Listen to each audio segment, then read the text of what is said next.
We are back on the Rational Boomer podcast. Hopefully, your day is going well. It is Sunday, and we've had a busy week. Even this weekend's been a little crazy too.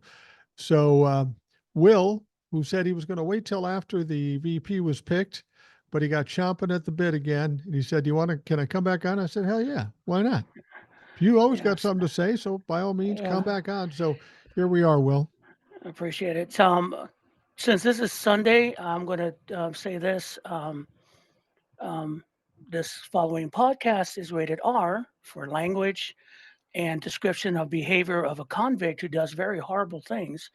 Um, please, please, take caution and keep your kids away from that. Okay. I don't think anybody's going to be surprised about any motherfucking thing they hear on this show.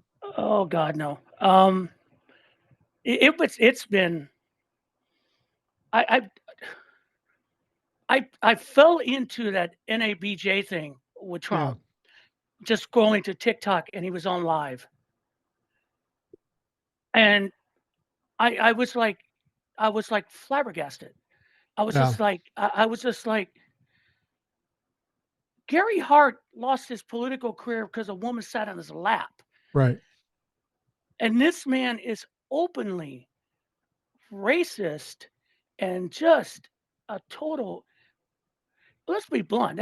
He was just a total asshole. Well, I'm just going to put it, all the rest of that. it's one thing to be racist, all right? It's another thing to say things that are racist. But when you're a racist and say things that are racist and you're in a group that's all black people, that's a special kind of stupid. Someone described it as I think it was the best description. I wish I had thought of it. Was Stephanie Miller? She said this was the live equivalent, the real life equivalency of uh, Die Hard 3, where they had um, Bruce Willis standing in the middle of Harlem with a sign Right. saying "I hate." You know, Yeah. Yeah. that's exactly what it was. Um, I made a comparison on the podcast, and it's really not a good comparison, but it made me think of it. And I'll mention it again here on the podcast. When I heard him and saw him doing that, it reminded me of the old Dave Chappelle sketch yes, where he was a I heard blind that. black man What who you're was a talking about? member of Oh, the so KKK. yes, that Wow. was. And the first thing when you said that to Old Soul, I thought about what was the end of it. When he when he found out he had married a black woman and divorced her. Sorry, Yeah. I remember that bit. It was I amazing. I heard somebody describe watching Donald Trump in that event. He said it was like watching a baby crawl across the highway at night. Yeah, It that was was that uncomfortable. it was Stuart Scott from the Lincoln Project, and he said it was like watching a baby crawl across an interstate. You were just like ooh, ooh, ooh, ooh type of Yeah. thing. It's like it won't let go. And then the next, that same day you had the rally, and they just doubled down on it, tripled down on it, pulled it out, shook it out. I don't know how they think that's a winning campaign for them, but there is something that's gonna. I don't know how. I don't know what you're gonna get out of it. It just amazes me. I'm flabbergasted for a political campaign. I don't think anybody sees it as a winning campaign, the people around Donald Trump. What you have to understand about Donald Trump, he doesn't think, strategize, he has no plans, he just spews whatever comes to his mind. And the moderator of this particular program, Rachel Carter. Rachel Carter? Okay, Rachel ABC. Carter. She did the first thing that everybody should do when they talk to Donald Trump. And Mm. she said, we need to address the elephant in the room, listed all the racist things and all the horrible stuff that he did, and presented it to him and asked him to respond. Well, the first thing he did is what narcissists do. They get angry, then they get unhinged, and they fall apart. And that's exactly what happened in that situation. And anytime anyone else interviews him, you need to ask him hard questions for once and make him answer. And if he doesn't answer, make him feel uncomfortable. It's, I mean, going back to the debate, which has only been a month ago, it just Yeah. seems like forever. Um, Jake Tapper and what was it? Who was the other woman? I Dana don't. I don't. Bash. Dana Bash. they didn't call him on it. They didn't say anything. They didn't make him forced to answer the questions. And Joe Biden, he got sandbagged. Yeah. But now it's like it's a constant. It's so old. Everything you're saying is so old. Only his diehard people listen to it. There's a comparison between the Kamala Harris rally in Atlanta and the Trump rally. It's Midas Touch did it. You see the rally there and the rally there. They start with Trump talking, and when the empty seats, but the empty seats are not the issue. I see people are just sitting there listening, sitting there. The Harris one, people are excited. They're up there jumping, they're screaming, they're Right. waving their hands. The place is packed. There's a different vibe. And I'm listening. I mean, God bless Ben Meiselas for having to listen to that whole goddamn speech. But he gives us the highlights, and even listen to the highlights. I was eating a sandwich and I almost choked on it. It was horrid because it's all the same. And here's a good Brian Kemp, governor of Georgia, is a smart man, but he's also a lying, cheating fuck. And I'll die to my thing because we know what he did to Stacey Abrams. Don't stop me. Well, It's he's a truth. politician. Yeah. It's a given. But where was he? He didn't set foot in that building. Now, what did Kamala Harris have? She had both. She had Ossoff. She had Warnock. She had the former lieutenant governor of Georgia, a Republican, was there. They don't. They don't want him. Now, the only issue I have right now here in Georgia, and one of the reasons why I'm here too, is that I will warn everyone: check your bloody registration, because I checked my registration. I voted since I've been in Georgia for 15 years since we left California. No, actually 20 years since we left California. Honestly, 20 years. I voted in every election since I've been here. I registered and voted in every election. I looked at my thing. Now I know I moved, but that's not an issue. Shouldn't be an issue. Just change your address. Right. They had me as the last election was the 22 election. The 22 election for the Congress, the midterm, and they had me an inactive. And I'm going, okay, what the hell? So I have to re-register. I had to re-register in Newton County now, where I'm at. But it's going to take me 2 weeks to find out if I'm registered or not. And I'm Wow. sitting there going, holy shit. And then Raffensperger, and the hero from the last election, has opened up a website in the state of Georgia. If you suspect someone might be an illegal voter, as long as you have their name, their the date of birth, and the last 4 digits of their social, you can go on this website and remove them from the ballot, from the register. Well, and It is it's kind of like scary here. it's kind of like a TikTok thing. If someone complains about your video without any investigation at all, they just take it down. And then it's incumbent on me to prove that I'm not in violation, even though I'm not. That's what they're doing with the voter things. And it's that's ridiculous. It's got to be and that's unconstitutional. it is because the Supreme Court gutted the fucking Voting Rights Act. Yeah. And the John Lewis bill has been sitting dead, and it's going to sit dead because it would have passed in the first 2 years. But I'm sorry, Joe Manchin filibustered. They keep filibustering it. That's a different cat. The point is, everyone check their registration. There's some sneaky shit going on, and Yeah. they're not kidding. And check it every 2 weeks before the election, because they're looking to cheat. Yeah, they It's are. simple as that. And I know I saw your thing about what Rachel Maddow has said, and I got what Maddow was trying to do. And I don't think she was trying to fearmonger. I think she was just saying, "Hey guys, take a look. I want you to be aware that this is out there." But Mark Elias came back and he talked to Brian Cohen. He says concerned.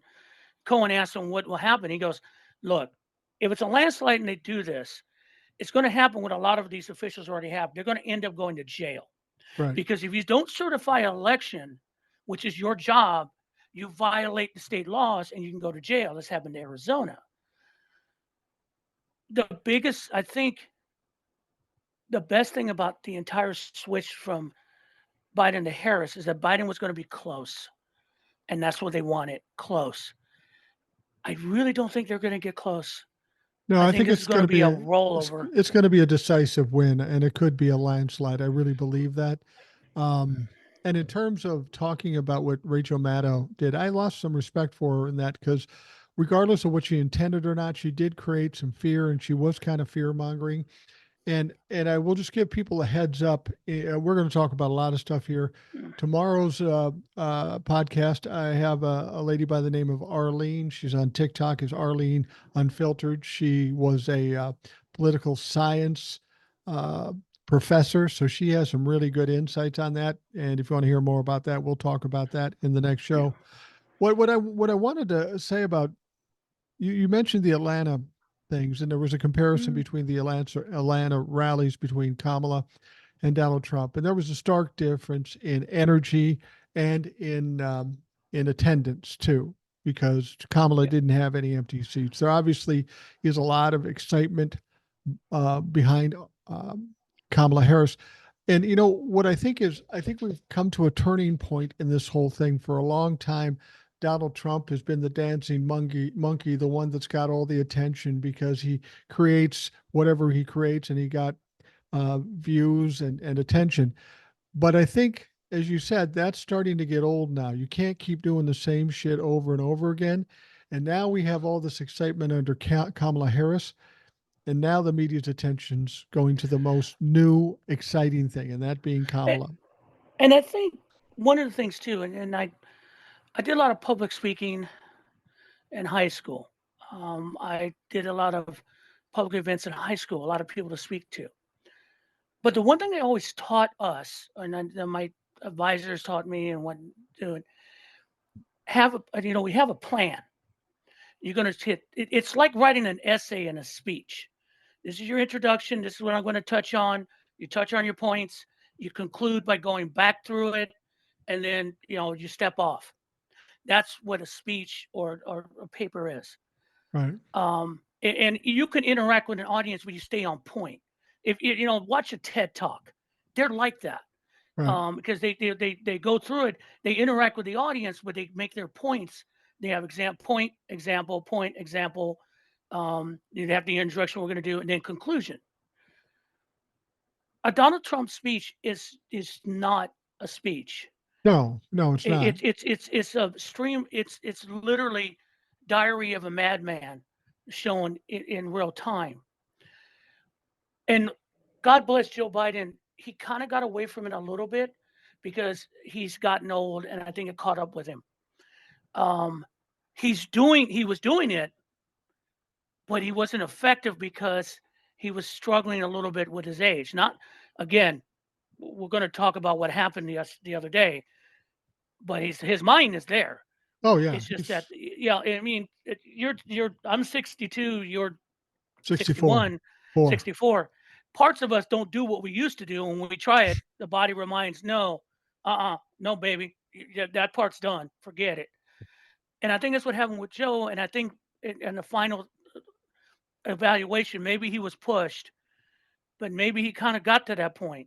So, because when you watch Kamala Harris on every fucking speech seen her point, this is what I'm in. This is my point. Donald Trump is a convict, and I'm going to get him. This is what we're going to do for you guys. And if we fight, we win. Whatever.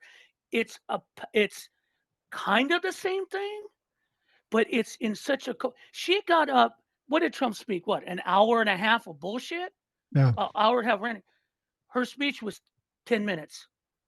10 minutes of concise, and also telling Donald Trump, "You want me, you know where to find me." right. Which was like, I saw that and I said, "Wow." Well, she's But the taunting him, point, and that's what she needs to do. but it's a strategy. The point is, what we have now, and I think Andy made a good point because I caught some of his thing. He goes that the younger people aren't into policy. I get it. You're young. You don't think that. I mean, Yeah, but they want something to see. It's a party. And don't say it's this generation. Our generation did the same fucking thing. Shut Yeah. up. Yeah, All right. absolutely.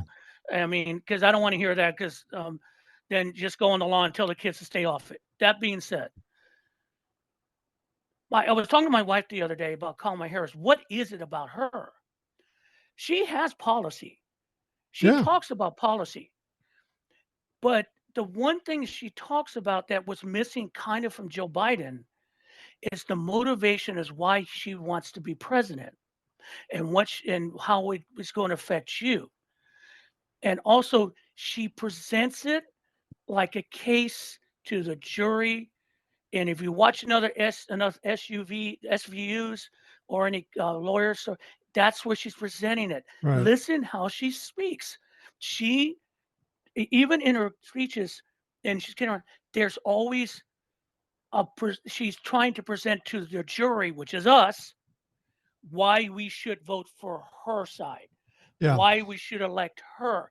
And that's refreshing in my mind because and I think that's why it energized everyone because we haven't really heard that in such a long time. Right. Well, the thing about Donald Trump is whether it's a debate or whether it's a speech, he doesn't do either of those. It's basically a rant done by a guy who's not good at doing rants, and it's all scattered and disjointed, and it's just him speaking off the top of his head because he thinks he can shoot from the hip because he's brilliant. And Kamala Harris is on the other side of the coin where she can be very concise and direct and nail Donald Trump in a short period of time. The thing that I'm most intrigued about Kamala Harris is one of the reason people are behind her and are excited about her because she's a fighter, she's a warrior, she's the one type of person we need to kick Donald Trump's ass, kick any bully's ass. But somehow she's been able to balance it. She can be tough and strong and go after Donald Trump, but nobody's calling her an angry black woman or a bitchy woman. She's likable too, and she has a warmth to her that people love her like they did Joe Biden, but Mhm. she's still a warrior. And that's an incredible balance to be able to come up with. Um, I was watching the Michael Steele podcast. If you guys get a chance, watch it with Dr. Eddie Galati. It's an incredible hour. But he was talking about what happened because the panic that came when after the debate. But he says there's still people in the Democratic Party and leadership do not like her in front of the ticket. And then, like Oh, he's I saying, know. the problem is that again, I think Mr. Galad made a comment, and yeah, this is going to piss off a lot of people, but forgive me, he made a comment. I think he's right. He's a sociologically professor. He said the biggest problem that this coalition has, he goes, it's going to be liberal white women. And he said that is your weak chink in your armor.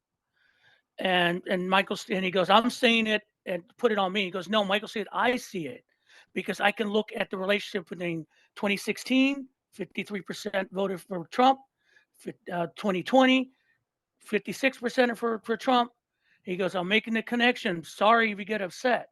Now, I mean, I've seen the Zoom, I've seen all that, but I'm going to bring up a bit of history for some people. Maybe I said it before. Tom Bradley ran for governor of California against George Dumagian. He looked like he was going to win. He lost. And the exit polls say people just couldn't vote for a black man for governor of California. And I'm sorry, this is coming from a person of color, an older person of color. I worry because I, when he gets down to the nitty gritty, I really wonder. And it, I'm not going to say I don't want to be pessimistic, but I have to be concerned. Here's the interesting thing about that. Every person of color, you, Old Soul, and other persons of color, have worried about the race of Kamala Harris. And I get that because of what you've experienced in your life and how you know this country and the people in this country to be. I had this debate with Arlene on the next program. Cool. Everybody wants to decide what's going to happen today. And the only way they can decide that is they gauge and base it on past history, right? Right. How is this going to work because of past history? And I said to her, and I'll say to you, Nothing like this has ever happened in history. Nothing has ever happened like this. So you can't really make that comparison. Yeah, you try not to. I mean, because there's a lot of other factors in here. Roe v. Wade, the loss of it, the tiredness of that of Trump, Project 2025. Those are things that are underlying currents that even in the worst person who has a problem with voting someone of color, they may do it anyway because these other things are too horrible. I mean, a lot of the things popping up on some on TikTok are the far lefters going again. Well, I'm not going to vote for her because it's still the Palestinian thing. Please shut the fuck up. Go away. You want me to vote for a third party? Whatever. I mean, I'm Yeah. tired of you. Because I'll tell you one thing. Right now, you're all insignificant. You're done because their voices are being squished because we all look at them and going, okay, you're not living in my reality. Right. You're living in a fantasy world. Because that's the thing with far left. And I've always said this in my life. There's no difference between the far left and the far right. And I say it in this way because they want you to do what they want you to do and you don't have a voice in it. And there's no compromise. There's no compromise. And so the far left it's no better than the old far right, one voter, I either agree. guns or abortion. Now they found this. The first far left was Bernie getting screwed, so we're going to vote for whoever, and that cost Hillary Clinton. Now it's Palestine because they need something to hate. Well, I want to offer an argument. This gentleman, I can't remember what the name you said it was, but he said that Kamala may have trouble with white liberal women. Oh, Eddie Galad, Dr. Eh, Eddie Galad. Dr. Eddie Galad, he's a doctor. I am not. As I told Arlene, the professor, I said, I only went to 1 year of college. Hmm. I majored in drinking and partying, and I was so proficient at it, I was able to test out after the first year, and they were Yeah, happy to let me go. yeah. so, but my point is this. Okay, you tell me liberal white women, and I don't agree with this at all, will have trouble voting for Kamala Harris. So then are you telling me that white women, liberal white women in the suburbs or wherever they are going to look at Kamala, say, well, she's a black woman, a South Asian woman. She does this with Gaza. I don't think I can vote for her. Instead, as a woman, I'm going to vote for the people that want to make abortion illegal nationally. That's crazy to think they would make Yeah. that decision. I And disagree with that. yeah, and I think part of it again, going back to what you said, it's a past history thing. He's looking at it from as a historian looking back on the Exactly, though. past, and I get it because I understand that and we've seen it. In The only history, they thing, didn't overturn Roe v. Wade. We've no, got they didn't, and that's then the you don't one have big this. sticking point here. Yeah, and that's the thing they did not bring up in that is the Roe v. Wade, and I think a lot of what I'm seeing hearing from women is that they're pissed. They're really pissed. Um, Oh yeah, the women who are not pissed are getting jumped on by other women going, it's literally like, for me, it's Latinos for Trump. Motherfuckers, let me make this clear to you. Okay. They don't want you. They won't no, want me. Hey, Latino for Trump, if you're thinking that I'm safe because an American citizen, if your parents were immigrants and you were born in the United States to be a citizen, they're going to get rid of the 14th Amendment. You're going to a camp. They're right. going to round all of us up, all of us up, and then sort out the rest. So the same thing. What I'm hearing from a lot of women who go off on conservative women, the same thing. You don't get it. You are their target. They don't. They don't want you to have rights. They want your Listen to vote, them. and then you can die if Yeah, that's what they yeah. want. They don't want you. See, the thing about this, all this that's really, I think, was also galvanized everyone. They're going after the rights that we worked for, Right, the 14th Amendment, the 19th Amendment, um, Brown versus the Board of Education, interracial marriage. They got that on the table. You right. got a Supreme Court that is willing to do this. Um, I thought it was fucking hilarious to watch that old decrepit turtle, Mitch McConnell, come out and dot her up to the stage and saying that you know Biden's ideas are trying to get rid of the sanctity of the Supreme Court. No, motherfucker, you got rid of the sanctity of the Supreme Court because Right. you did nothing in Congress but fuck everything over. Right. See, that's the thing, and I get his point, and I see it from people of color's point. We're always going to look at that as okay, and we're waiting for someone to do something else. Right. It's not, and it's not. It's basically, it's literally, it's being. Think of it of the World War II post-dam. Think of it, yeah, we had the Russians because we kind of needed them, but we're waiting for what. Yeah, they did it. We knew it, but we needed them. And see that's the thing. That's what you worry about in that situation. And I don't want to paint everyone with a brush. I really not doing that. But you for me and a family who married a white woman who has mixed race kids, there's a fucking lot on stake here for me and my family. Right. And if I'm going to say I'm going to trust you, and the next thing you know, you go, Game of Thrones on me, and stick a knife in my throat where I told you not to trust me. Look it up, people. You know what I'm talking about. That scares me. Well, that's the thing about the whole trust issue. They put out Project 2025. Now they disavow it because it's not good for them.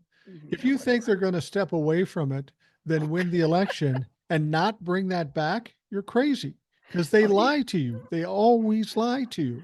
They always it's and that was just it was weak.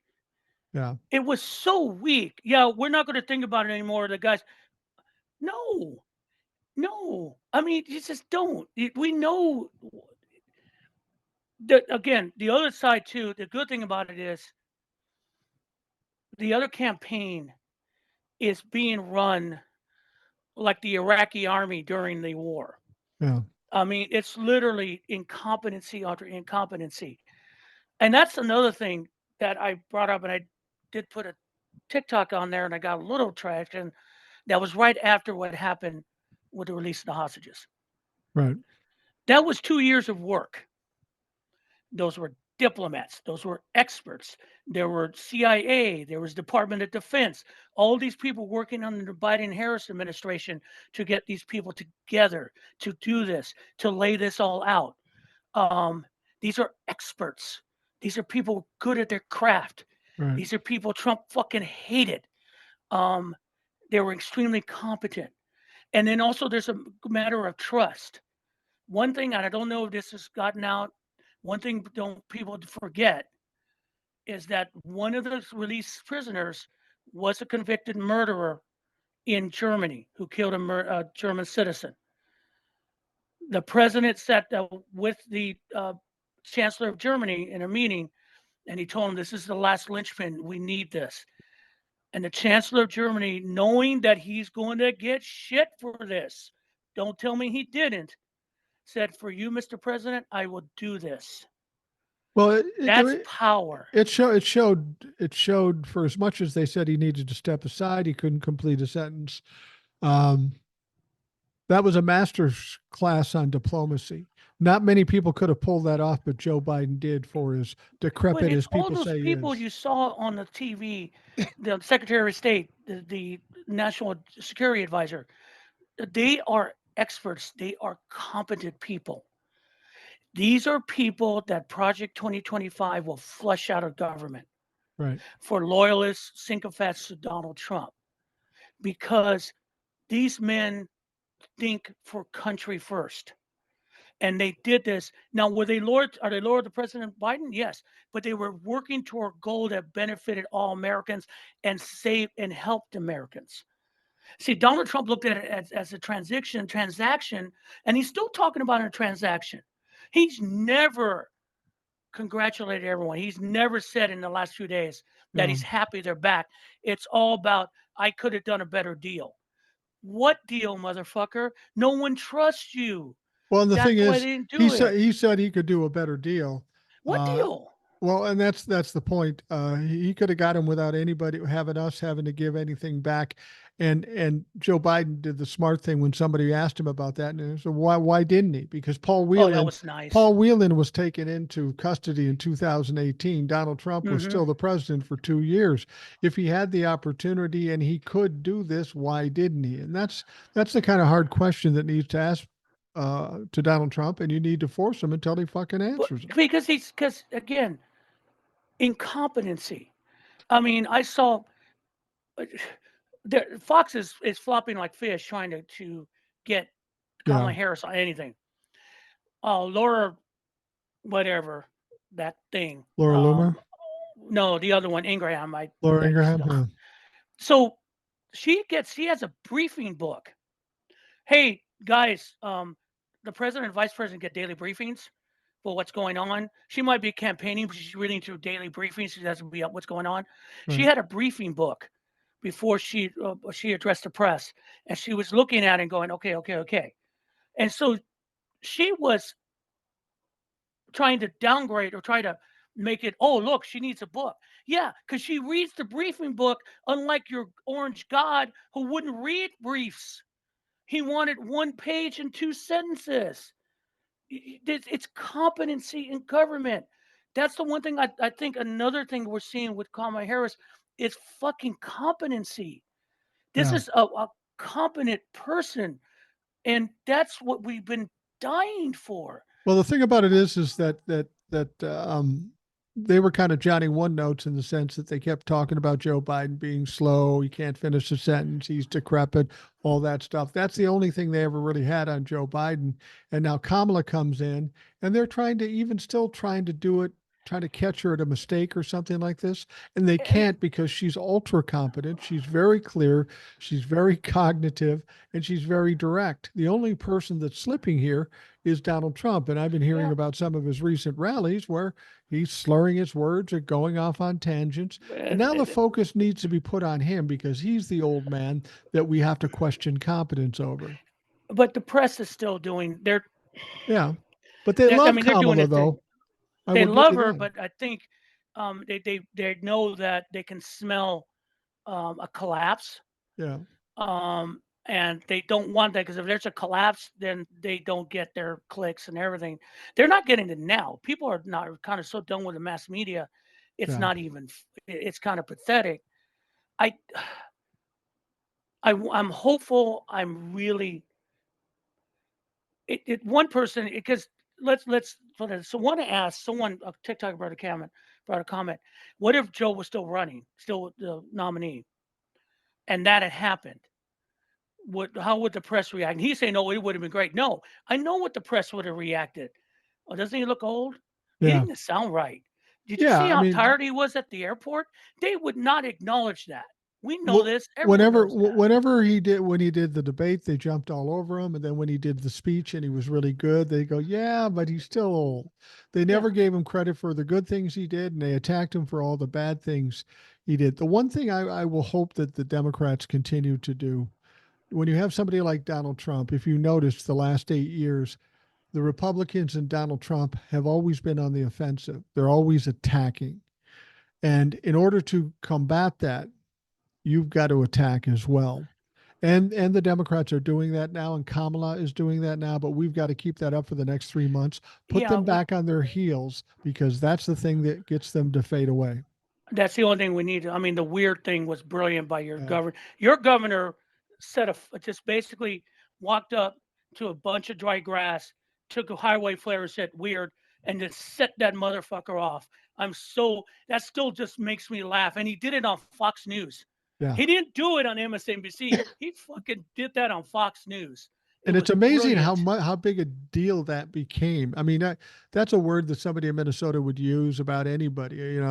Um, my granddaughter does something weird. I go, "Honey, you're weird. Why are you doing that?" And it's just something somebody would say.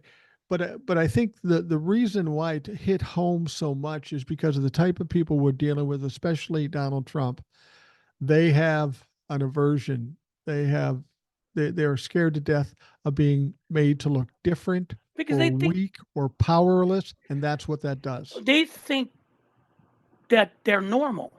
They do, and they're They not. don't. They think their behavior is normal. They think what they do is normal.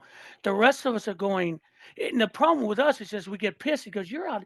We call them all the things that they think is okay, but weird. That's what set them off because then we're going. That's basically just saying you're not normal. You're weird.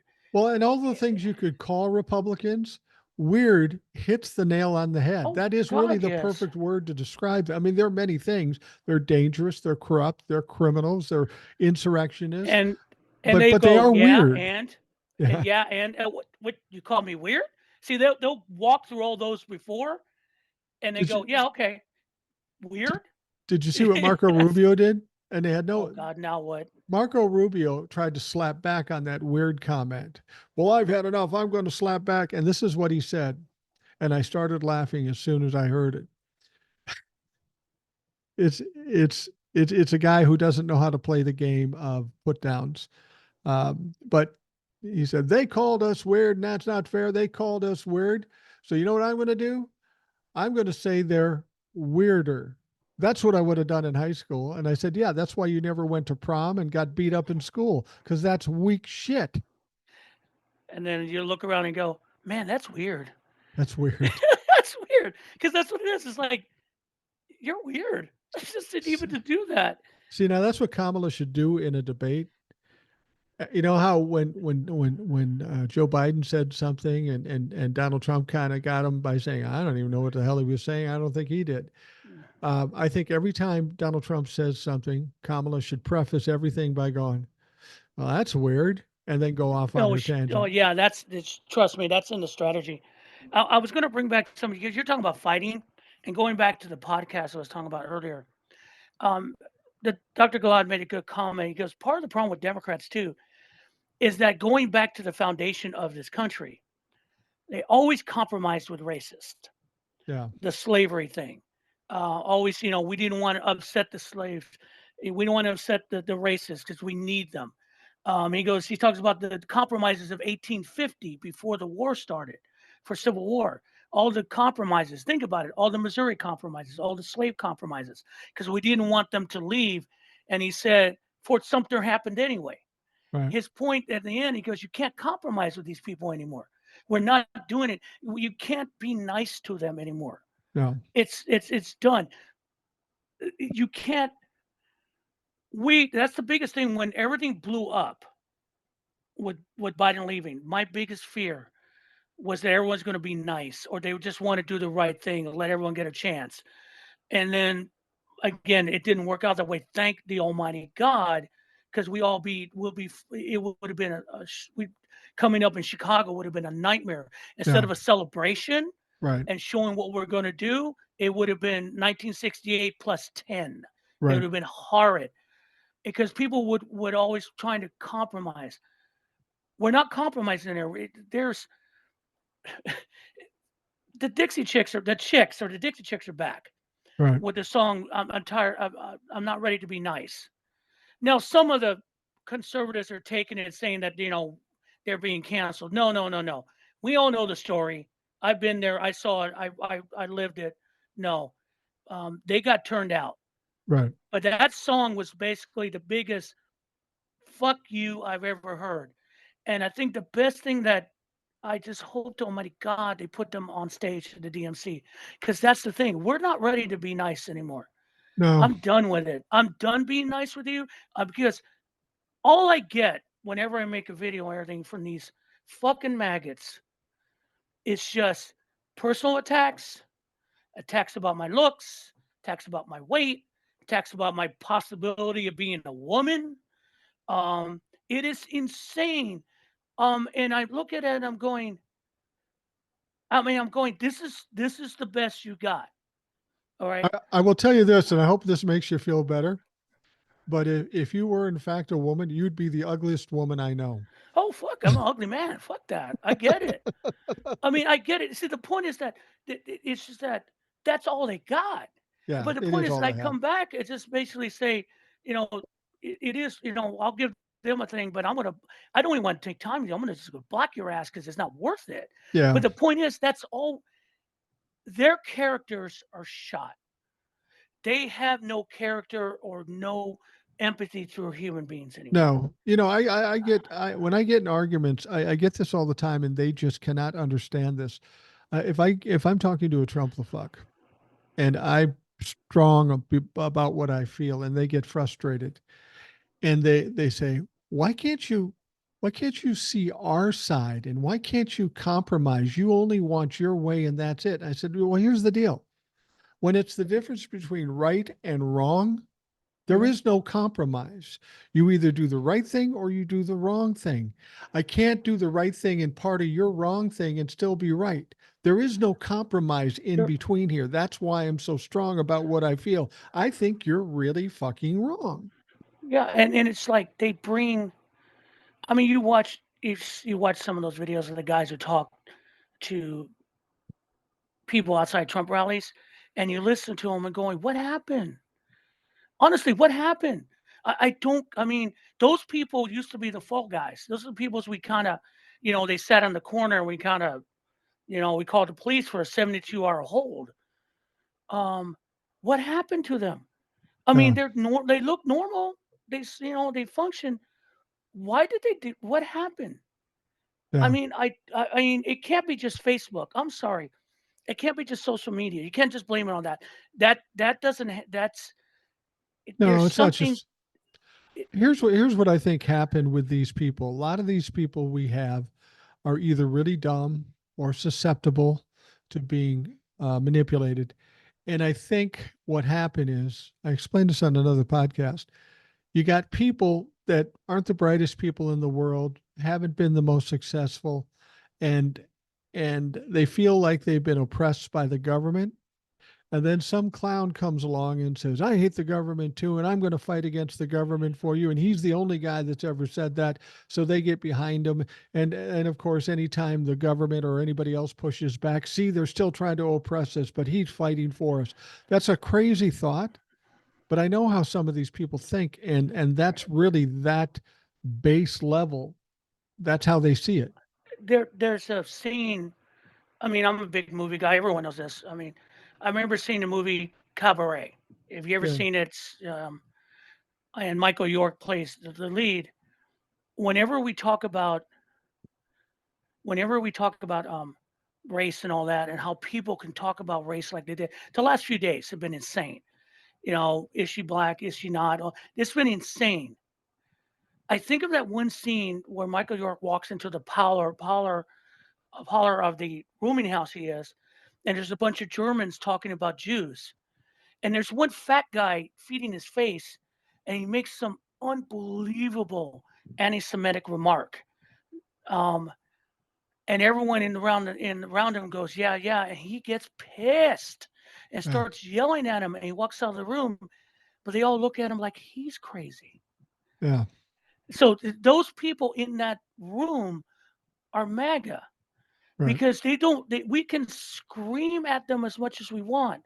We can, they don't care because in their mind they're fine with it.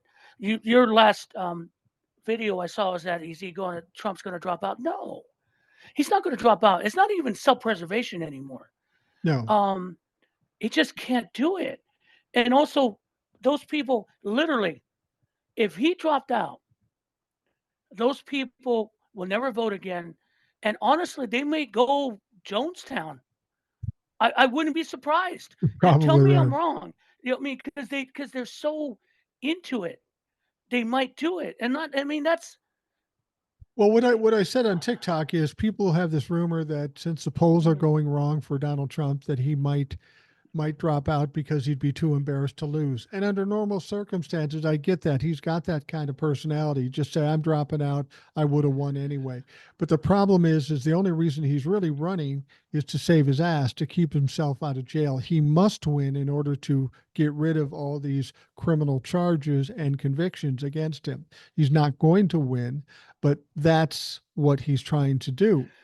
And on top of that, like you said, the Republicans aren't going to get rid of him, even if they knew for sure he was going to lose the presidency. the cult members will just not vote at all. And then, of course, the House members, the Senate, the legislatures, the governors, they won't get their votes either. And it Well, would they're be not going to get them anyway. But no, yeah, no. I I see mean, your point. it's going to be a No, landslide anyway. But I- but that's the reasoning behind it. And Donald Trump can't own up to the fact that he's lost, and he'd have to do no, that if he dropped out. yeah, and it's such a. I mean, they're stuck right now as we get close to election because after the DNC, it's going to be a huge bounce. Right, But the DNC is going to be lit. It's going to be a different vibe. Come on, the DNC. We're going to come into Labor Day. That's the home stretch of any presidential election, and it's going to be. And Trump will have no answer. And what's going to happen? They're going to go Hitler in the bunker mentality. They're going to go right down in there, and everyone's going to tell them, "Yes, sir, everything's fine. Yes, sir, everything's fine," as everything's getting bombed around him. right. It's Yeah, and they're getting there now because there's nothing sticking. The mass media is going to try. It's not going to work. There's nothing sticking. I'm optimistic to the point that the only thing we have to look at is to make sure they don't cheat our way out of our victory. Again, going back to the registration, that scares me to a point because I got to stay on top of it. It shouldn't be like that, but I have to. right, We all have to. Um, and that's a worrisome thing. And polls, I don't trust polls. As one person said, there's trends, right, and this is a trend that you can't get around. right, They can't get around it. They don't know what to do. right. Um, I tell you what, Will, we're going to take a quick break, and I want to talk mm, more about the fears about them trying to game the right. election. I'm not as weirded out about that as a lot of people are, and I think we need to talk about it. So Mm, we will take a quick break, and we will be right back. mm, gotcha. We are back on the Rational Boomer podcast. Will is with us today. We're talking about all kinds of things. And Will, what I wanted to bring up is something I keep Hmm. hearing about, and it kind of fucking annoys me, to be perfectly honest with you. We were talking about Rachel Maddow earlier. I've always been a fan of Hmm. Rachel Maddow, but since she went to not being on every day, she's more of a storyteller than a news reporter, I think. And she's a fine storyteller, but when I'm watching MSNBC at that time of night, I want to hear what the fuck is happening, not the buildup from what happened in 1850 and how it compares to what's going on now 20 minutes later. Call me Scrooge. It's just not Hmm. something that works for me. But when she brought up this whole thing with the 70 election deniers, it freaked out everybody. She's got a big draw, and people started freaking out about it. And she really didn't do it justice because she was just trying to inflame fear. And I don't know if that is something that was sent down by MSNBC brass or what it was. But in terms of this whole idea of, well, everything's going good with Kamala, but those damn Republicans are going to game the system and we're going to lose anyway. I'm tired of listening to that because it's bullshit. Yeah, part of it I get. I think and I watched the piece, and to an extent, I kind of thought of it a little bit in that vein. But also, from again, as we talked from the beginning, finding out that I have become inactive and I have to do work on it concerns me. Um, there is an active portion of the. Always remember this: what happened in 2020 did not happen in a vacuum. That Right. was a design. Right. The current Speaker of the House came up with the idea of the fake electors. No one's called him on it, but he did. He was the driving force behind it. That was a very, if they had someone who was cooperative vice president, there's a good possibility that might have worked. I mean, it would have been a nightmare because people would have gone to the streets. Um, and, but it was a concerted effort. You have to see it. So it was a concerted effort. Now, as one person said, your good thing that the leaders of the coup were stupid and very incompetent that it didn't work. But now, as you can see, always remember Hitler had one coup. They came back. He knew how to do it this time. So that's a concern. Now, Is it going to happen? If it's a close election, it may come to that. The biggest fear is if he gets in front of the Supreme Court in a close election, we're kind of fucked. But if we do a landslide, there is no reason not to, and if they don't, it's going to look so bad. Yeah, That's a concern. it's gonna look very bad. But I understand that point. But let's look at it from a different point. A point I've talked to other people about too, and they tend to agree. Okay, they tried it once and they failed. The presumption is they'll try it again and they got better at it. Now, remember, we're talking about the Republicans who perpetually fuck up everything they do, and Donald Trump fucks up every time. But moreover, think about this: as much as they've done it once and maybe try it again, we've seen it all before. There's no surprises here. They're going to do the same things that they tried in 2020 that they failed. And in addition to that, trying it again, we know what's coming and we've already prepared for some of that stuff. Plus, Donald Trump was in power at that time. Joe Biden is in power at this time. I just don't see how they pull anything like that off. And I'll back up on that. That's the other thing. I mean, when I say concern, I want to make sure you should be. It's kind of like you see you're at a quarter tank of gas. You know you're going to make it, but you kind of want to make sure that you don't do any side trips because this is what you got to get there. This is where we're at right now. The good thing about it is that the man behind the wheel is Joe Biden. Right. And I made a comment to somebody else and they thought I was out of my mind, is that if they do it and it's like a landslide and the Supreme Court pulls that shit out, what's going on in Venezuela? Oh no, that's nothing. Yeah. That's nothing. And let me put it this way. These idiots don't realize one other thing. They keep forgetting this small little detail. Joe Biden is president of the United States through January 20th of 2025. Exactly. The election is November. The certification is in January 6th. Through the entire month of January, he will still be president of the United States. That means the idea that people, if they go on a protest, do you think the president at the time is going to do something against those people? He's going to be pushing to get that. He's going to be pushing hard for us. That's the one saving grace in my mind. It's a concern, but they keep forgetting. And even those idiots that say, "Well, if Trump loses, it's going to be civil war." Hey, dudes, do you know who's going to be in charge of the drones this time? Yeah.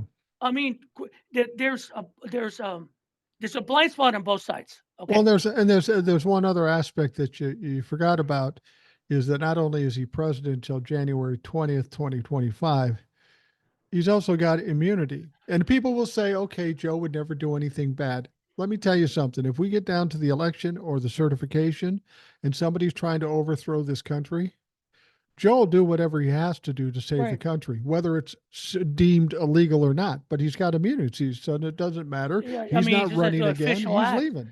And that's the thing. That's why I understand her concern, and they don't bring that up. They keep not bringing that point up. Everyone I hear get really concerned about it, I bring up. You guys keep forgetting. If this happens, go to the streets, block everything up, scream and yell. Well, what if you keep forgetting who's the president? Right. He will have our backs, because that's the thing. That if right now what's going on in Venezuela, Maduro has the power because he has the military. Right. That's going to be a problem. Those people are going to probably lose that battle in a violent manner. It's going to be brutal. Even the United States saying, no, we're not recognizing that government because it's a sham. And the only people that are supporting that is Donald Trump and the MAGA. They think that's a fine thing going on in Venezuela. So it's a concern. But again, we have to do our due diligence. Make sure you're registered to vote, get someone else to vote, keep going out there, support all the blue. And remember, you all, I know we have this whole Harris thing. If we do not have a blue Congress, this is worthless. The idea of that decrepit, evil Mitch McConnell as the Senate Majority Leader just is, I can't imagine that. Or worse, someone like Rick Scott in that part. That's scary. Here's the thing about it. Call me delusional, but in my life, I've never walked into a fight, a sporting event, where I didn't think I was going to kick the other person's ass. I was confident that we were going to win. So all these arguments about Mhm, what's going to happen in November, I look at the facts, and mhm, everything that I see tells me that it's going to be a very divisive or decisive win, maybe even a landslide. Because I mhm, honestly believe this isn't about which opponent's more popular. It's about how much people hate and fear Donald Trump. That's what we saw in 2020. That's what we mhm. saw in 2022. It was all about Donald Trump and people not wanting him in. And there's more people that don't want him in now than there was then. Yeah, and that's what I keep hearing something about. He needs to energize his base, and so they can go out and vote for him.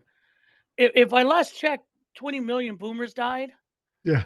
So I'm not saying all boomers were Trump Trump No, but supporters, that but a good that's a big majority part were. of it.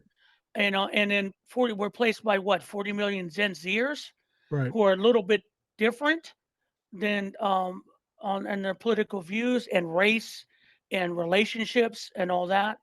So the math doesn't work. No, The it math doesn't. does it no, I understand the math doesn't work. I get it because even the polls, the trends are moving up for her. Um, I don't. I got feelings. I mean, like in Florida, if he flipped Florida, which is a good possibility because everyone hates Ron DeSantis. His And the whole state's being run like shit. I mean, and everybody's shit, struggling and there. people are realizing it. Democrats put they put candidates in every state legislature slot. That's the thing. As we said before, abortions on the ballot, and people hate um, DeSantis, and I believe isn't Rick Scott running for reelection? For Senate, Yeah, yeah. yeah. Someone, take a stake in that vampire, Yeah. please. Yeah, no I shit. mean, because that guy is.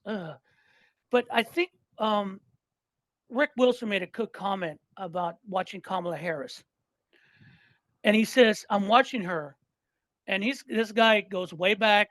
Republican. A lot of stuff that Republicans did came from him. He looked at her. He's looking at her. And he goes, she thinks she's going to win. I know she does. Yeah. She is not. I mean, she knows she's going to win. And two, she presents herself presidential. Yeah. She moves presidential. She speaks presidential. She speaks with power.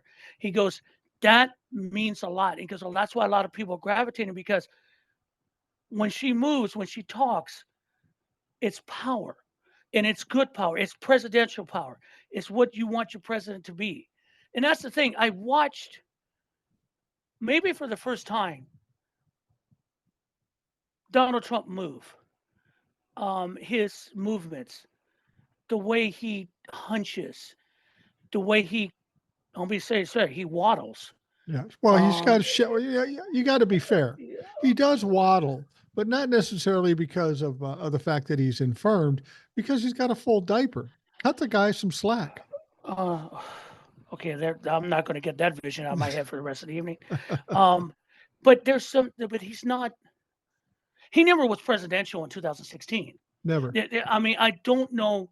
I mean, we He got wasn't he wasn't presidential, but he was strong, and that's what they wanted at that point. So now strong. we What? got somebody who's presidential and strong. Well, he was loud and he was obnoxious, and people Okay. perceive that as strong. Now we've got somebody who's strong and competent and presidential, and that's the big difference between her And and to kind him. of flip it over, I remember when he was rising up and he was in Georgia, and I'm thinking, there's no way. How does people? And I had one of my coworkers who was kind of a Trump fan. He wasn't MAGA at the time, but he was kind of like you Yeah, said, he was impressed by him. And I said, well, he's going to show up in Macon. No one's going to show up. The Macon Coliseum was packed to the gills. right. They were all there to see him. Now let's fast forward 8 years. No one's coming to see him. No, They had to change the venue for Kamala Harris' first campaign speech because it was more people showed up in Milwaukee. Here in Georgia, there were people beating down the doors. There were right. people waiting 4 hours to get into the building. Okay. And they weren't freaks. Okay. And the point is, what we're seeing is that you talk about trends, history is moving toward her because people are reacting to her like they did kind of the Trump. And that drives them nuts because if you look at and his there is something wrong with us to an extent. as And a people, as a as country. well as the people to an extent. I know people care about other people. I know people will help someone if they fall. I know most people are not what we think they are in an evil sense. The other day, my knees are shot. I have real bad knees. I have a hard time moving sometimes if I'm up long enough. And I was going to the store and I was walking and my knee was killing. I was going slow. And all of a sudden, this really small black woman goes, "Are you all right? Do you need some help?" I look down at her and she's like maybe 5'3" and 150 pounds. And I'm huge. And I'm looking at her going, she's offering to help me out of her goodness because sees me working. And I said, "No, ma'am, I got it. The car's right there. I really appreciate that." And she goes, "You sure?" "Yeah, I got it. Thank you very much." See, that's humanity most of the time. Yeah, 90% of humanity is the time. But what we've seen in going back to like, there's a line in the original Men in Black film when um, Kay's telling Jay something about, people will react. Why don't you tell people about aliens? He goes, people are caring, smart, and singly they're good people. A mob doesn't care and it's angry and it just goes anywhere he wants. that's true. That's why. And if you look at MAGA, they're a mob. They're all latched in together with their hate. That's the only thing they've got left. And also, they're selfish. Everything is about me. He's going to help. I want this for me. Trump, everything's about me. Oh, he's speaking my language. Yeah, he's speaking your language because he hates them that you hate. He's going to feed your selfishness. Again, going back to the podcast I was talking about, he was the problem he said with politics is going back to the pandemic. We have a lot of people equated freedom with selfishness. The mask. Wear a fucking mask. Why? Because it's going to help everybody else. That's being an American. That's being part of a good society, looking to do a little sacrifice to help us all. What has MAGA has turned into is a literally a self-replication of Trump.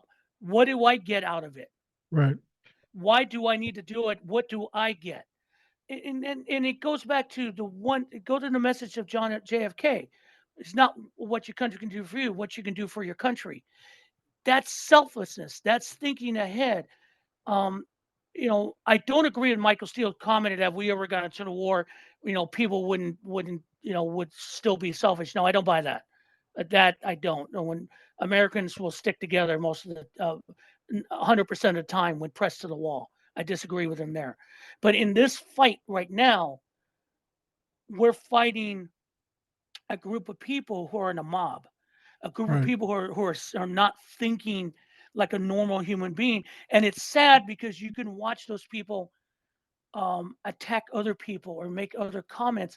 And it's sad because they think it benefits them, not anyone else with But their behavior. don't you think the excitement behind Kamala Harris is really an example of this country coming together Yes. after a tragedy? I mean, Hmm. you have to look at what Donald Trump did to this country as a tragedy. It's catastrophic in many ways. And once people saw an opportunity to find their way out of it when they thought they couldn't, they were all over this. And that Yeah. now the Democrats have the momentum and the energy. That's what the Republicans had for a long time, but they've lost it. Democrats have gained it. And volunteers, again, going back to selfish, why are they getting all these volunteers? Because they want to be part of it. They want help. Right. They're not getting anything out of it. They're not getting paid. And you got to be paid staff. You're volunteering to make phone calls. And they said all these calls are being made. People are canvassing. They're going out. And there was their offices in red states from Democrats, and Trump doesn't even have offices in those states. Right. There's trends toward it. are we now? I don't think it's 16 where people say, "Yeah, he's going to win anyway. She's going to win anyway. No, we're not going to vote." I don't see that. No, I I don't don't either. see these third party idiots making any inroads. They're begging for attention. Who is RFK? He's poof. Yeah.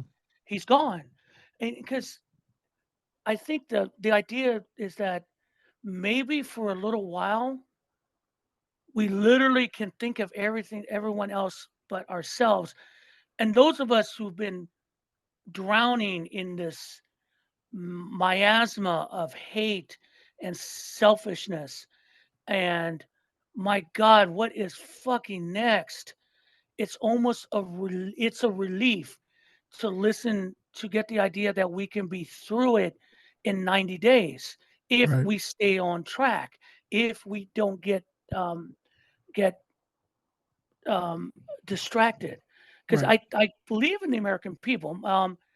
Part of the problem with the American people, like I kept, I was talking to my wife the other day because it gets frustrating, like the Olympic thing, the Olympics opening ceremony, and they had the Dionysus thing laid out, and people freaked out because they live in this own little bubble. Right. Why are the thing about it is that people are no longer. I grew up reading. I'm curious. I want to know. I had to go find stuff like the Encyclopedia Britannica. We had to do it the hard way. Right. Now it's at my fingertips. But the point is, I've always been curious. I taught my kids to be curious. My adult children always are looking and reading and trying to understand stuff. Um, but people don't do that. I mean, people don't even know how government works. No. Literally, because the people like are saying, well, why didn't Biden and Harris fix that? Why didn't they just do Roe v. Wade? You have no idea how government works, do you? They have No. no idea how government works. And I asked my wife, what happened to civics? What we used to call government. Who's teaching that? Is anyone teaching that? Have they cut that out of the curriculum? I mean, I think it and look has at, been. but see, it's why? What is that benefit? Who's that benefit? And here's the thing, like, and then education is still under attack. Look at that idiot in Oklahoma. My God, you still, I mean, it's not even about education, it's about him. He's going to run for some governor office or something. That's what he's trying to do. In Tennessee, all the Republicans in like running for boards and the House and the state Senate are all voucher guys Right. because Governor Bill Lee got whacked by his own party because they don't want to do it because they know it destroyed the education system. It's and all it's benefiting follow the money, and it bothers me because I'm Yeah. not an educated person. I don't have paperwork. That's my own fault, but I'm not dumb. Well, yeah, exactly. And Project 2025 takes it a step farther. They want to end the education department altogether. I don't know what they have plans for. Do they think that every kid can be trained by a charter school or homeschool? That's just not feasible. Well, These they people want dumber people because those are the people that follow them. and it goes back to let's talk about a little bit about one of the reasons women are pissed. It's the whole thing, JD Vance and the childless women. And the idea that if you don't have kids, you're not a good American. Let's bottom line it. Let's say what that is. If you don't have kids, you're not a good American. If you Right. didn't make your wife have kids, you're not a good American. Um, and I don't understand his their obsession. Part of it is that if you look at the statistics, by 2050, the entire United States is basically going to be biracial. Right. I mean, it's going to happen. It's you can't stop it, and it's like a reaction. They keep. I mean, I heard him say something like, "Yeah, do you want to have kids because you got to do it for the workforce?" Why do I have kids to put my kids in the workforce? I didn't have children for that. Right. I didn't say, "Hey, yeah, I want my kids to grow up." I put kids in it so they can work for the American workforce. Where did that thinking come from? Well, This art. Go ahead. I'm sorry. well, it's just the It's just the attitude, these people who love Russia, they want the totalitarianism, and they want worker bees doing all the work so they can make all the money, and they're being pretty overt about it, and I don't understand why people can't recognize that and say, And no, the hard, I motherfucker, mean, this is too much. and even in Project 2025, there's plans to like literally get rid of overtime, get rid Yeah, of the 40-hour work week, make children can work anytime. Hungary, it hasn't been said, they're having problems because Orban implemented that, making people work more without overtime right. to benefit the rich. That's the thing. It's going, you can't, it's not popular. And I can't see how you could run on this campaign of culture because your policies, you have none. There is no culture. There isn't even a culture war. You know, It's not a culture. one of the things that's so good about what Kamala is doing. I've said it before. One of our problems is everybody gets their news from a different place. Everybody's got a different story. Not everybody knows what's the truth is. But I think Kamala's doing a good job at being aggressive of getting Mhm. these words and this information out. Enough people have to hear it in order for them to make decisions because they aren't going to look for it. Like you say, they're kind of lazy, they're unmotivated, and until they get slapped in the face. I've talked to a number of people who end up talking to Trumplafucks and they really explain what's going on and they go, holy fuck, I had no idea. So these people have to be educated, most of which can't be educated. All we need to do is educate the reasonably intelligent people that are kind of in the middle that aren't caught up in this cult. And if you can educate them, then we're in good shape. And part of it is their fear of the other. Yeah. I mean, that's the immigration thing. I mean, his speeches are just, you know, again, going back to the NABJ, 17 million people coming to take your jobs. It's all about fear. And there's enough so-called educated Republicans who believe that. I don't know why. And because that's unless you want to pick lettuce, figure it out. I Yeah. mean, let's bottom line it. That's an economic insanity that they're trying to buy into. Did you find Um, it amazing that Donald Trump, after all that's gone on after he said this the first time, that he referred to black jobs again? How oh no, stupid is that? He just I doubled mean, down on it and he got burned again. but he doesn't care. I think at this point he doesn't care. He doesn't care because he thinks he's right. That's the one thing about the Trump president because people have gone into a fucking like um, amnesia about the Trump presidency. The Trump presidency was incompetency because the head guy would not listen to the experts. That's why he's into this Project 2025 because he wants a sycophants. He wants the people that will say, yes, sir, no, sir, how long, sir? Because those people push back on him. The generals push back on him. The policy people push back on him because he's never. And the thing about it too, why is he failed businessman? A good businessman has a plan, but he also has people around him that will help enhance his plan, Right. to listen to But he build on. doesn't listen to shit though. He doesn't No, listen he to doesn't. anybody. I mean, as one guy said about talking about his casinos, who the fuck bankrupts a casino? That's just money. Who does that? And there's a video out there. Midas Touch found it, and I hadn't seen it in a while. You remember he's talking about again the race thing about Indian casinos that he talks about the same thing and blood. It is really chilling because it's almost the same thing he said. Yeah, I saw It, the video and this was years ago when he was in some hearing in Congress or something, and he was talking about how he said that he wasn't even convinced that actual Native Americans were running the Native American casinos, and it was just very cringy to listen to. It was obviously oh, he very was racist. So it just goes to show this is something that's been ongoing for decades with him. I mean, like in the speech today in Atlanta, he talks about how Atlanta is a killing field. Last time I went through Atlanta, it's a city, and the people are not dying on the streets. Sorry, dude. I really don't want to mess with Atlanta police. They scare me. That being said, he said the same thing about Indians and crime Right. on the. I mean, it's like it's the same thing over and over again, and I don't know why people latched onto this man.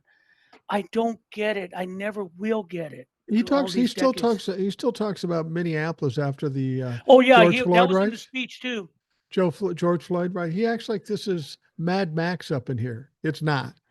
No. Everything's fine in the city. It's fairly calm and everything's cool. But Donald Trump only says what he thinks is going to benefit him, and whether it's a lie or the truth really doesn't matter. And then I've been in Chicago. Chicago's a nice city. I Yeah. mean, a city is a city. But I'll tell you one thing. Sometimes you feel much more I feel more safer in a city than a small town. To Yeah. be honest, small I towns worry me. I saw Deliverance. It's not even that. They oof. Okay, that's different cat. Um, yeah, it's. I mean, I want the hardest thing when we have discussions. We talk about a lot of shit. We talk about people who we don't understand. But I made a comment about this whole thing about Kamala Harris and is she black? Is she Indian? Right. And and the video I said no, she's American. Right. She's an American. Like you're an American. I'm an American. We just have different cultures that bring it all in. We're a melting pot. Right. And I said, just look at the Atlanta. I mean, look at the Atlanta rally. That was a melting pot. Right. Trump's rally in Pennsylvania was not. But I said it. They're Americans too. What We're I all don't Americans.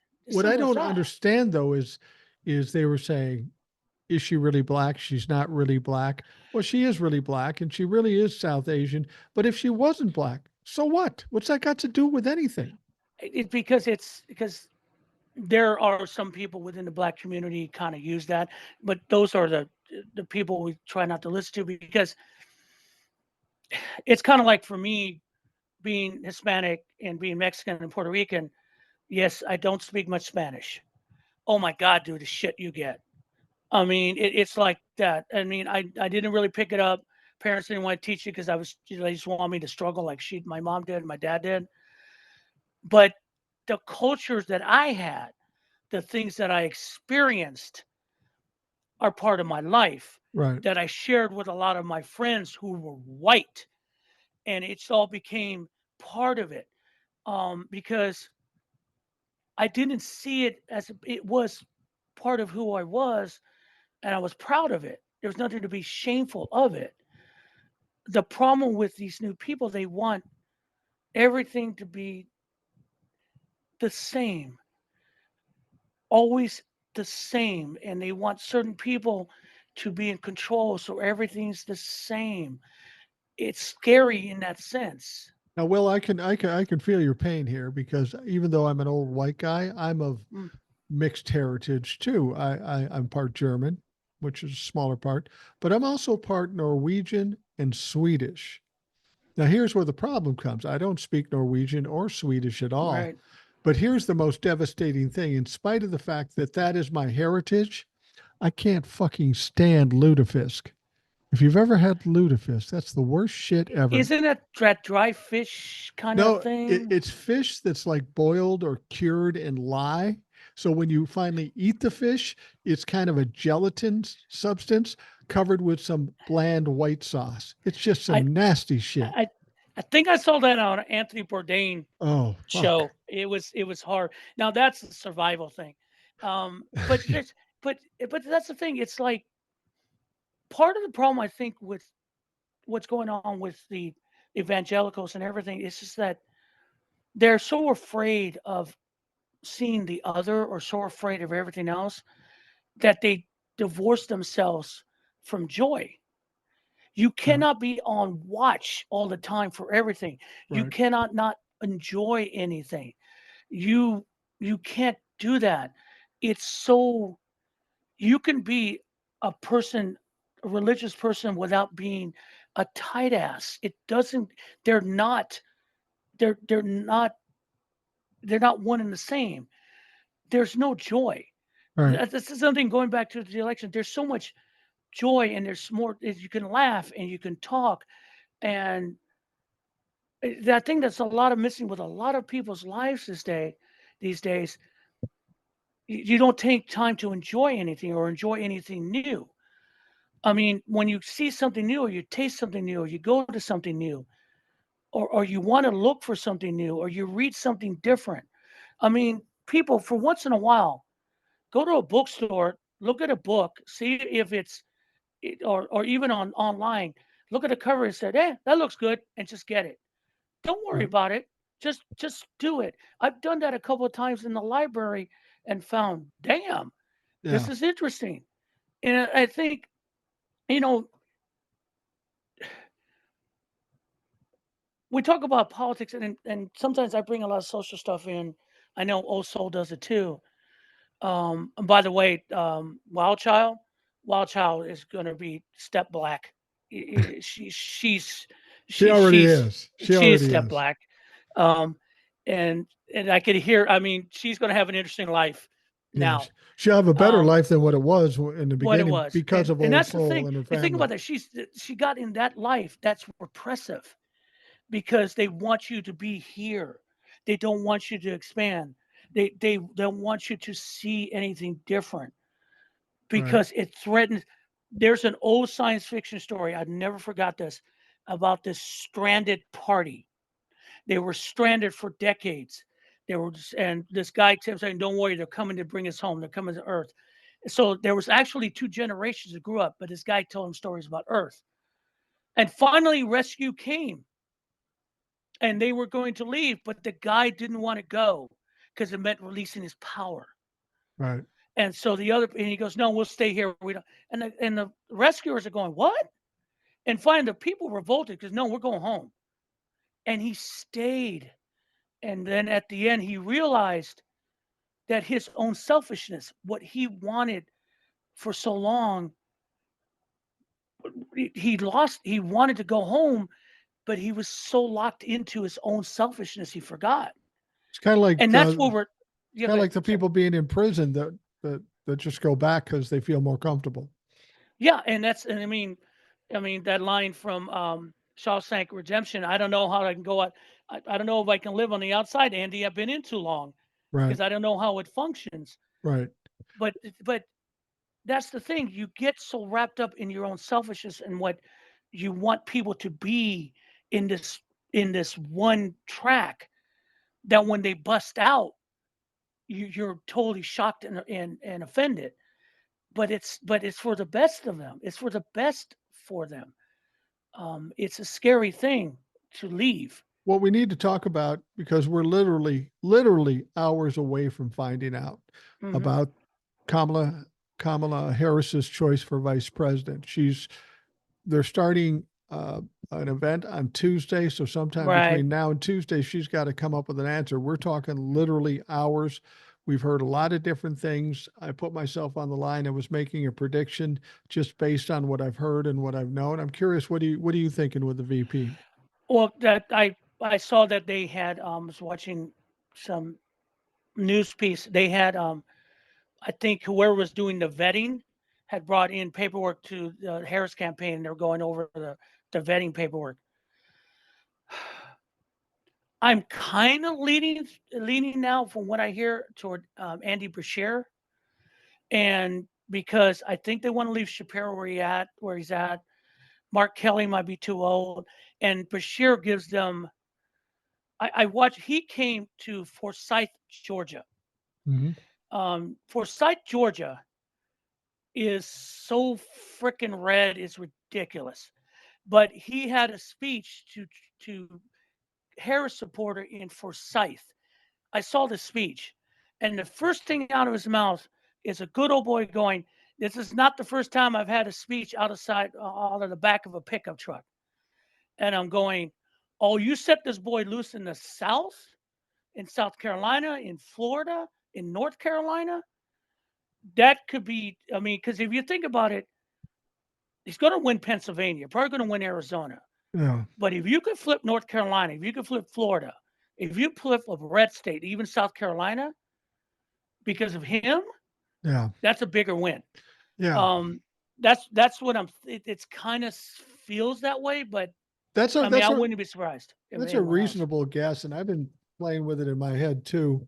And it's not that I'm biased because I live in Minnesota, but to me, Tim Walz seems like the safest bet.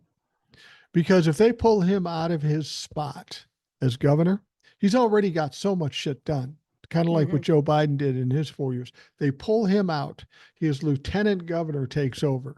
And you know who his lieutenant governor is? I don't know her name right now, but she's a very liberal Native American woman. Be the first Native American woman in the history of the country to be a governor of a state.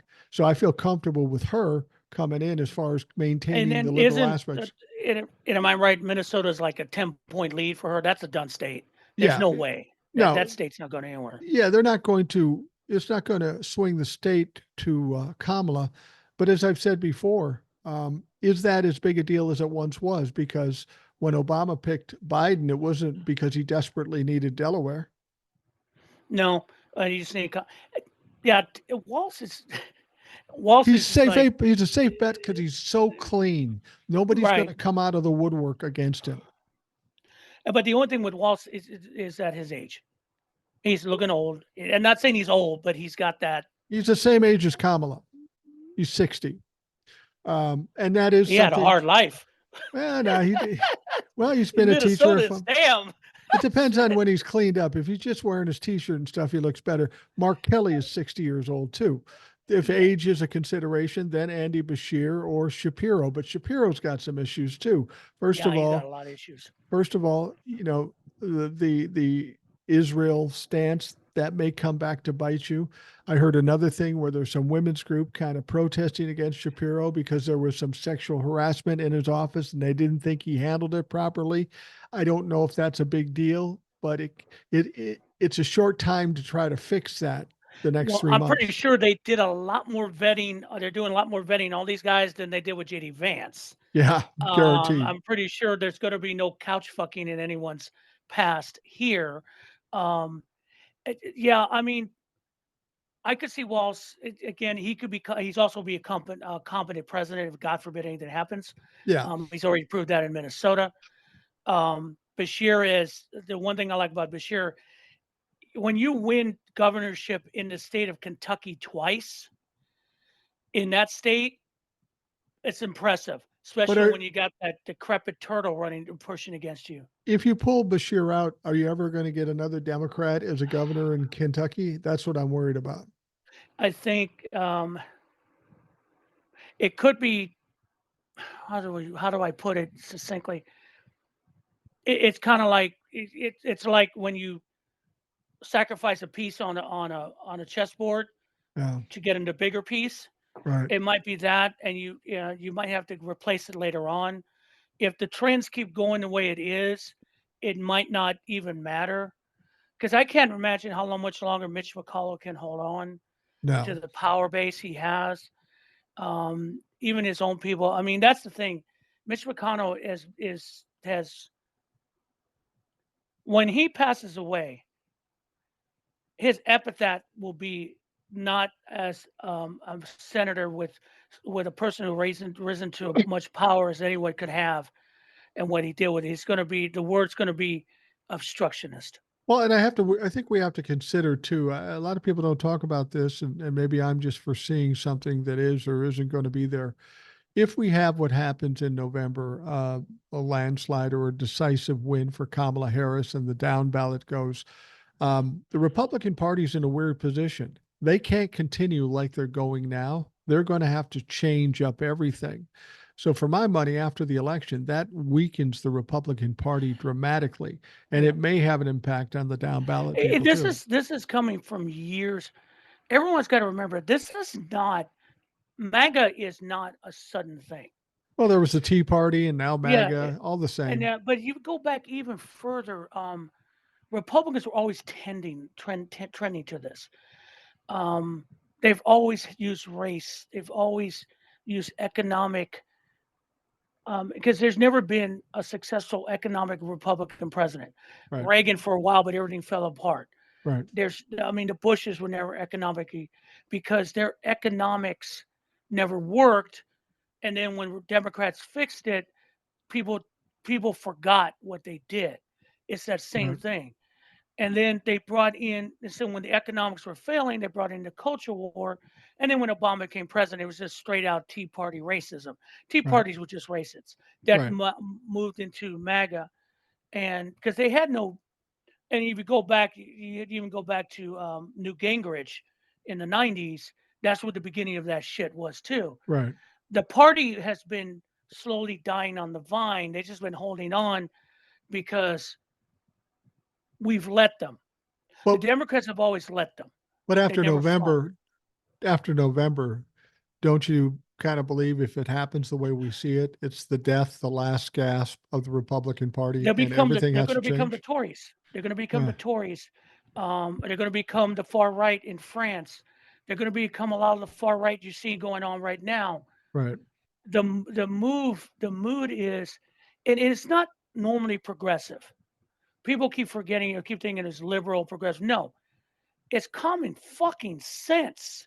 Finally, Yeah. Yeah. because that's the thing. It's like, why did it happen in England? I don't know. 14 years of austerity that broke your economy, and and all your prime ministers were idiots. I mean, it finally got to the point we're gonna go with these guys and we're progressive things and fuck the taxes because the only people they're gonna tax is not me, it's the people Right. who've been eating high on this, and that's the thing. We're fighting against very very big billionaires who want more because it's never enough. But what they're what but the hardest thing for them is that they're making money now in this economy. Right. They're not going to make more money under Trump. No. There will be no business to do. His economic plans are failures. His economic plan before was a failure. And don't bring up 2020. Don't bring up COVID because the look up the MSNBC economist who broke down the Biden economy and the Trump economy and took out COVID, Right. and it was still a dead economy. Right. And as I've told Republicans, you can't take out COVID because COVID was as bad as it was because your guy fucked up. And So he's got to take responsibility for it. there's going to be no if it happens the way we need it to happen. Let me put it this way: we need it. If we have a divided Congress again, we're just back to the square one, and something like Trump rises again. As simple as that. The Republican Party, if it's what I hope will happen, be beyond the Tories. They will become. They'll have to reset because if they come back like they were before in the next set of midterm elections, let's say they regroup, but they come back like with Trumpism again, they will get pushed even further back. That's what happened in California in the '90s. The Republicans kept bringing that same shit, and to the point now they're insignificant. They I don't think matter. I think if the Republicans, because of the upsurge of youth and youth voters, if the Republicans want to survive after November 5th in 2025 or 2024, they've got to shift their entire party to more centrist because the far right is not working. It's failing all the time for them. But what plans do they have? None. They have no economic plans. If Harris becomes president, and we get 8 years of her, which is a good possibility. Once you get settled in, it's hard to get removed, Right. except if you're Trump or Bush in the first administration. But Bush had his own issues that he fucked up. He knew it Right. because the economy collapsed on him. Um, what do you do? What do you say? Socialist? But if people are working, there's money in the pocket, we're progressing, and the American economy is building and building, and everyone doesn't have to worry about whether or not they can go see a doctor or a physician or a psychiatrist. My son can't see his own therapist right now because his insurance won't cover it, and I'm trying to help him, but I'm pressed as it is. Yeah. I mean, it's my wife said, "What are we gonna do?" I don't know. She goes, "It's our son." I know that, honey, but I don't know what to do. We're at that frustration point. But if you relieve that from people, You relieve student debt from people. You give people more opportunities. If someone falls down, you to get something that can help them back up. Right. Great. People were going to be in on this. The one thing that pissed me off the other day is that when I made a comment about a gentleman about economics, he sent something back to me and said, "You are on welfare." And the only reason he said that, and I called him and said, "You are a racist motherfucker." And all the people that responded to me, "Why you call him racist? I don't understand." Really, really. See, that's the thing. That's the stigma right now that we're Yeah. sticking on. I mean, I don't care if my tax money sets up a safety net where someone has health care or they need to help up. If they decide to stay there, I don't give a fuck. That's their life. Right. That's what they decided to. If you want to be in the government, don't enjoy the fucking paperwork. But for someone who been there but crawled up out of it because I made that choice because I didn't have a job, but I paid my taxes to help me, that's my choice. Right. But it was there for me. I want that for everybody now. I don't want this bullshit. I don't want the fear. I don't want this. The biggest fear for everyone is that there's no help, Well, and that you're going to that's be on the street. You won't be able to, you're going to die for no reason. well, that's It's the so wrong. that's how this all gaslighting is done, and they've hoodwinked people to say when it comes to healthcare, when it comes to education, when it comes to helping the middle class, we just cannot afford that. But they don't blink twice when it comes to giving $2 trillion in a tax cut to people who don't need the money, Yeah. or to put $1 trillion into a defense department that doesn't need that much money based on our adversaries around us. They don't blink at all about this, Mhm. but we can't afford to help the people. That's the whole Because they reason the think government is there, to help the people. it's an either or. Yeah. They've sold us on this either or. No, we can do both. Honestly, the budget deficit is a fucking lie. The budget deficit is a fucking lie. And you will come after me in the comments. It's a fucking lie. Because if the economy is working well, any Fortune 500 company carries debt. Right. There is no company that does not carry debt because debt is works for you. Right. Debt is something that you can carry to work for you down the line because your lenders know you can carry debt and pay the debt. Right. We create when you create an economy like that, then debt doesn't matter. I don't care about the deficit. You know why you don't care about the deficit? Because the economy keeps running and everyone gets going. It's a false flag that we've been sold for fucking decades. And that's why they fear unions. That's why they fear the middle class because the middle class is rolling and the deficit, I mean, the deficit is actually reduced. The trade Yeah. deficit is reduced. I Right. mean, see, that's the thing. People, it's all a false flag. We could do it all. We really can because the way the economy is, it's there's no hard choices being made. We can take all opportunities and work with it. Most I of mean, what it's you insane. Well, most of what you hear from Republicans is just talking points that they've exaggerated or hyped up. Oh, this is a horrible problem. But when you break it down, it's not as big a problem as some of the things they're hiding from us. And that's what Right. we have to understand. We can't listen to what our politicians tell us because it's always twisted in some way to benefit them. Infrastructure. Why did they never do infrastructure till now? Because they said there never was enough money. Well, but the thing about it is it pays for itself. Yeah, Each one of those people working on those projects around the United States pay taxes into the system. right, They have a job. They invest in the economy. It pays for its fucking self. And I'll even say this: I don't care about the military. I'm fine with it. You know why? Because there's people that really will fuck with us, and we need to basically have a big stick. Doesn't mean we have to use it, but it's right. nice to have a big stick. But how And big I do you have need, but how big do you need it? I mean, you don't need one 100 times bigger than it needs to no, be. and I think from the Vietnam eras and that the military is a little more smarter, Yeah. and then technology is kind of tapped and down. Will there be waste? There's waste everywhere. Yeah. I mean, and then that's what oversight's for. The point I'm saying is, in the end, for economics, and for those people living in Appalachia, in Eastern Kentucky, 60% of them on the government dole, and who vote consistently Republican. Yeah. Stop it. Stop it. Because there is no. Because here's the thing, guys. You'll be fine, and you'll get even more. You might even get more opportunities, and economics go on. You don't have to take it, but you'll be fine. But if you keep voting for people who are telling you that these people are taking what's yours when you have nothing, it's you're being lied to. I'm not gonna say you're ignorant. You grew up like that. They Yeah. did that to you.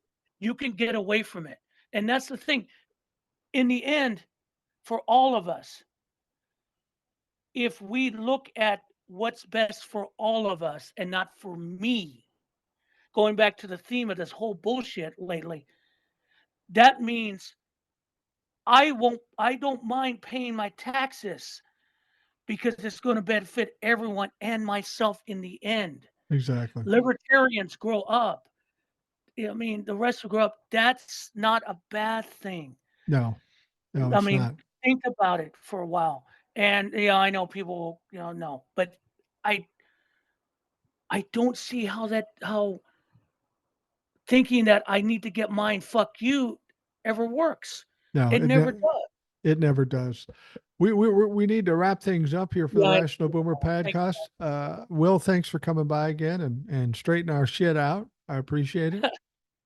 No problem, Mike. It's fun to vent. You guys have a good rest of the day. Again, Binder 30 Year US on TikTok. Check it out. I'll rant, rave. My hair would look like shit, and I don't shave, so it's fun. I have a face for radio. I don't give a fuck. Yeah, Um, exactly. and just again to everyone out there, think of everybody else in your family because it benefits everyone. And I think that's the best way to get through everything in everything you do in the I think end. I think Jesus said at one time, "Help others, and you will help yourself." He maybe didn't Jesus, say it that way. isn't it that woke dude that they don't believe in anymore? Yeah, That guy who yeah, ran with sandals and a bunch of people. yeah. Yeah, He's akin to Pecos Bill and Paul Bunyan to some yeah, folks. gotcha. Um, well, thank you, Will, for coming by. I appreciate it. I want to thank the people who listen to take the time to listen. Hope you have a great day, and we will talk to you again tomorrow.